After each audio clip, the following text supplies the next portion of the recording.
లో ఉన్నటువంటి రైతులపై చూపుతున్నటువంటి కపట ప్రేమకు నిరసనగా భారత్ బంద్ను నిర్వహించారు. ఈ భారత్ బంద్ కార్యక్రమంలో తెలంగాణ జనసమితి పార్టీ యాదాద్రి భువనగిరి డిస్టిక్లో భువనగిరి ప్రాంతంలో పట్టణంలో ఈ యొక్క బంద్ కార్యక్రమంలో పాల్గొనడం జరిగింది.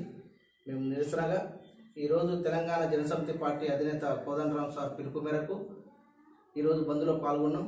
అదేవిధంగా రాష్ట్ర కేంద్ర ప్రభుత్వాలు చేస్తున్నటువంటి ఈ యొక్క కపట ప్రేమను ఈ కపట ప్రేమకు నిరసనగా ఈరోజు బంద్లో కార్యక్రమం నిర్వహించడం జరిగింది. ఎందుకంటే తెలంగాణలో ఉన్నటువంటి రైతులు కానీ దేశంలో ఉన్నటువంటి రైతులకు కానీ మేము రైతులకు ఇది చేస్తున్నాం అది చేస్తున్నాం అని చెప్పేసి అంటున్నారు తప్ప రైతులకు ఒరగబెట్టింది ఇంతవరకు ఏం లేదు. ఎందుకంటే రైతులకు ఇది చేస్తున్నాం అది చేస్తున్నాం అని చెప్పేసి దాదాపు లేదన్నా కూడా 1000 కోట్ల రూపాయలు మేము రైతులకు కేటాయిస్తున్నాం. రైతు యొక్క సంక్షేమం అని చెప్పేసి అంటున్నటువంటి ప్రభుత్వాలు మరి రైతుల బాగోగులు చూడవలసినటువంటి ప్రభుత్వం ఎందుకు రైతులు ఇంకా నిరుపేద కుటుంబంలో జీవిస్తున్నారు? ఇంకా రైతుల ఆత్మహత్యలు ఎందుకు కొనసాగుతున్నాయి? రైతులు నిరసన ఎందుకు తెలుపుతున్నారు?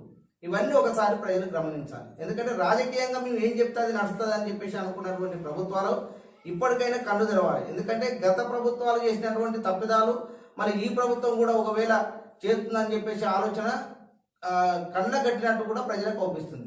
అంటే ఈ రైతులను ఇంకెన్నాళ్ళు మోసం చేస్తారు? వాస్తవం చెప్పాలంటే రైతులే దొరికిందా మోసం చేస్తేందుకు? ఆఖరికి వచ్చే వరకు ప్రజలను మోసం చేస్తుండ్రు, రైతులను మోసం చేస్తుండ్రు, వ్యవస్థని మోసం చేస్తుండ్రు. అంటే ఇలాంటి యొక్క మోసపూరితమైనటువంటి ఆలోచనలతోటి ఈ యొక్క ప్రభుత్వాలు కొనసాగితే ఇది ఎంతవరకు న్యాయం అని చెప్పేసి కూడా ఈ సందర్భంగా అడుగుతున్నాం. ఇంకోటి ఏంటంటే రైతులకు కొత్త విధానాలను ప్రకటిస్తున్నాం. రైతులకు ఇంకోటి ఏంటంటే కాలు మీద కాలు వేసుకొని బతకొచ్చు అని చెప్పేసి ఆలోచనతోటి మేము చేస్తున్నాం అని చెప్పేసి అంటున్నటువంటి కేంద్ర ప్రభుత్వము రైతులకు కనీస గిట్టుబాటు ధర కల్పించలేని పొజిషన్లో మీరు. ఇంకోటి ఏంటంటే రైతుల బీమా అని చెప్పేసి అని ఆ బీమాకు మీరు కూడా ఇది సహకరిస్తలేదు. అదేవిధంగా అకాల వర్షాల వల్ల రైతుల యొక్క పంట నష్టపోతే కూడా వాటికి కనీస గిట్టుబాటు ధరగా కల్పించకపోవడం అనేది ఈ యొక్క ప్రభుత్వాల యొక్క నిరంకుశత్వంటివి మన కళ్ళకి ఎక్కేట అవుపిస్తుంది. అంటే ఈ రకంగా మనం రైతులను మోసం చేసుకుంటూ పోతుంటే తర్వాత ఆఖరికి వచ్చే వారికి ఎల్ఆర్ఎస్ అని చెప్పేసి ఒక పేరుతోటి ఏ రాష్ట్రంలో లేని ఎల్ఆర్ఎస్ తెలంగాణ రాష్ట్రంలో ఉంటుంది. దీని మీద ఎందుకు కేంద్రం స్పందిస్తలేదు? మరి ఎల్ఆర్ఎస్ అని చెప్పేసి అనే ఆలోచనతో వస్తున్నావు కదా, మరి ఈ ఎల్ఆర్ఎస్ వల్ల ప్రజలకు నష్టం జరుగుతుందని చెప్పేసి కేంద్ర ప్రభుత్వం ఎందుకు అంటలేదు? ఎందుకు చొరవ తీసుకోవట్లేదు? మరి వాళ్ళకు వచ్చే ట్యాక్సీల మీద ఉన్నటువంటి ఇంట్రెస్ట్ రైతులను నడ్డిరగొట్టేటువంటి కార్యక్రమాలు రాష్ట్ర ప్రభుత్వాలు చేస్తున్నప్పుడు ఎందుకు స్పందిస్తలేదు? అంటే ఈ యొక్క ప్రభుత్వాలు ఎందుకంటే కపట ప్రేమను చూపిస్తాం తప్ప ఇంకోటి ఏం లేదు. ఈరోజు ప్రశ్నించే తత్వాన్ని ప్రశ్నించే గొంతుకను నొక్కుతుండ్రు.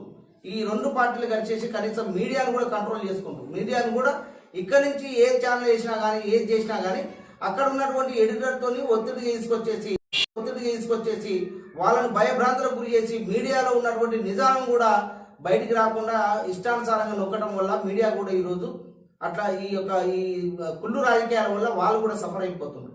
అంటే ఈ ప్రభుత్వాలు ఇంకోటి ఏంటంటే స్వేచ్ఛ అనేది ఉండాలి. ప్రశ్నించే గొంతుక లేనప్పుడు, ప్రతిపక్షం లేనప్పుడు అధికార పక్షం ఎట్లుంటుంది? ప్రశ్నించే గొంతుకు ఉండాలి కదా. గొంతుక నొక్కేస్తున్నావు, మరి నీకు భయం ఎందుకు? ప్రశ్నించే తత్వము గొంతుక నొక్కేస్తున్నావు, భయం ఎందుకు? దేనికి భయపడుతున్నావు? నువ్వు చేసేవన్నీ కరెక్టేనా? కరెక్ట్ అన్నప్పుడు మరి ఈ ప్రశ్నించే తత్వానికి ఈ యొక్క ప్రతిపక్షాలు ఎందుకు గొంతుక నొక్కేస్తున్నావు? నిదానంగా సమాధానం చెప్పొచ్చు కదా. అంటే మీరు చేసేవన్నీ లోపాయతనం ఉన్నాయి కాబట్టి ప్రజలను అటు యొక్క రైతులను వీళ్ళందరినీ నడ్డిర కొట్టేసి ఆఖరికి వచ్చే వరకు మేము పాలించిందే రాష్ట్రము, ఈ 5 సంవత్సరాల మమ్మల్ని ఎవరేమన్నారు అని చెప్పేసి ఒక ఆలోచనతోటి ఒక దురహంకారంతో మీరు ముందుకు పోతున్నారు తప్ప ఇంకోటి ఏం లేదు. ఇంకోటి ఏంటంటే ఈ యొక్క కరోనా మూమెంట్లో కూడా రాష్ట్ర ప్రభుత్వం మాత్రం పూర్తిగా విఫలమైంది. ఇది అందరికి తెలిసిన విషయం. కనీసము ఈ కరోనా టెస్టులు చేపించమని చెప్పేసి అంటే కూడా టెస్టులకు మాస్కులకు కూడా 5 రూపాయల మాస్క్ కూడా డిస్ట్రిబ్యూట్ చేయనటువంటి ప్రభుత్వాలు ఈరోజు రాజ్యం వెళ్తుంది. అంటే కనీసము ఇంకోటి ఏంటంటే ప్రజల పక్షాలను నిలబడకుండా ఏమైనా కూడా వీళ్ళు ఎన్నికలల్లా ఓట్ల గురించి వీళ్ళకి హామీలు ఇవ్వడం తప్ప ఆ హామీలను అమలుపరిచే తత్వం అయితే వీళ్ళకి లేదు. ఎందుకంటే ఈ ఓట్లు మాత్రం రావాలి. ఈ ఓట్లల్లో ఇంకోటి ఏంటంటే 4 రూపాయలు ఖర్చు పెడితే ఓట్లు వేస్తారని చెప్పేసి తత్వం అయిపోయింది. కానీ గతంలో మీరు పరిపాలించినటువంటి ప్రభుత్వం టీఆర్ఎస్ ప్రభుత్వము ఈరోజు మీరు సూచిగా ప్రశ్నిస్తున్నాం.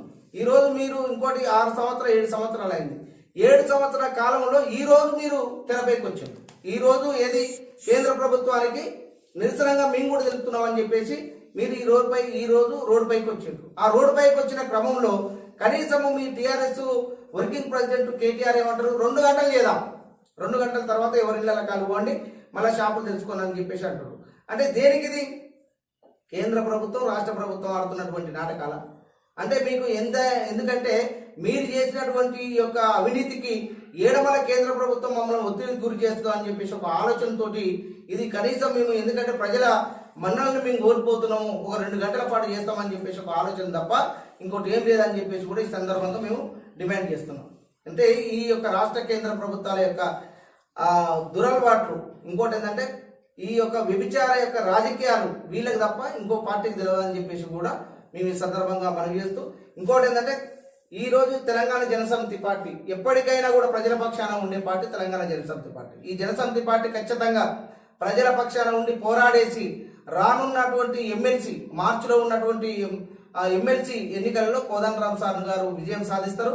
వీరు ఇంకోటి ఏంటంటే పట్టభద్రులు పూర్తి విశ్వాసంతో సారును గెలిపించుకోవాలని చెప్పేసి ఆలోచనతో ఎందుకున్నారంటే ప్రశ్నించే గొంతుకను నొక్కుతుండ్రు, ఆ గొంతుకను మేము చట్టసభలకు పంపాలని చెప్పేసి ఒక ఆలోచనతో ఉండ్రు. కాబట్టి ఖచ్చితంగా ఈ ఎమ్మెల్సీ ఎన్నికల్లో కోదండరాం సార్ గెలుపొందడం ఖాయం. ఇంకోటి ఏంటంటే ప్రశ్నించడం ఖాయం. ఇంకోటి ప్రజల పక్షాన ఉండి పోరాడినటువంటి కోదండరాం సార్కు ఎప్పుడు కూడా నిరంతరము జనం నీరాజనం పలుకుతుంటారు. ఆ యొక్క జనం మధ్యలో ఉన్నటువంటి పార్టీ తెలంగాణ జనసమితి పార్టీ అని చెప్పేసి కూడా ఈ సందర్భంగా మనం